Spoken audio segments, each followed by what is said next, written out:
এইলে আমার কুচি মোনাটা, সোনা কি করছো? আজ তোমার দিনটা কেমন কাটলো? আমি একটু আগে উঠলাম সোনা। আর তোমার শরীর স্বাস্থ্য কেমন আছে বেবি? আর কি বলছিলাম যে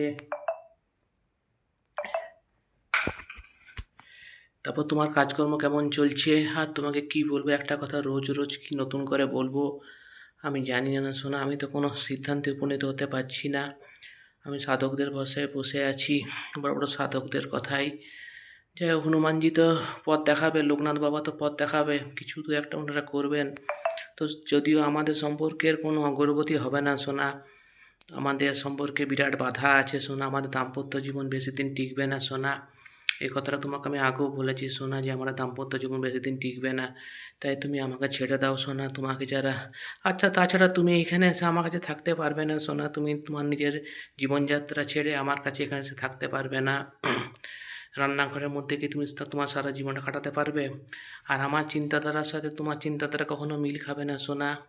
তোমার চিন্তাধারা অন্যরকম, আমার চিন্তাধারা অন্যরকম। তাই তুমি তোমার মতো চিন্তাধারা মানুষ খুঁজে নাও সোনা। তোমাকে তোমার যেসব বন্ধু-বান্ধবরা বিয়ের প্রস্তাব দিয়েছে, তাদের সম্বন্ধে তুমি জানো তাদের স্বভাব চরিত্র। আর আমার সম্বন্ধে তুমি তো কিছুই জানো না সোনা। তুমি চোখ বন্ধ করে আমার ওপর ভরসা করে বসে আছো, আমার জন্য প্রতীক্ষা করছো, কিন্তু কার্যত কিছুই আমার সম্পর্কে কোনো ভবিষ্যতই নেই সোনা।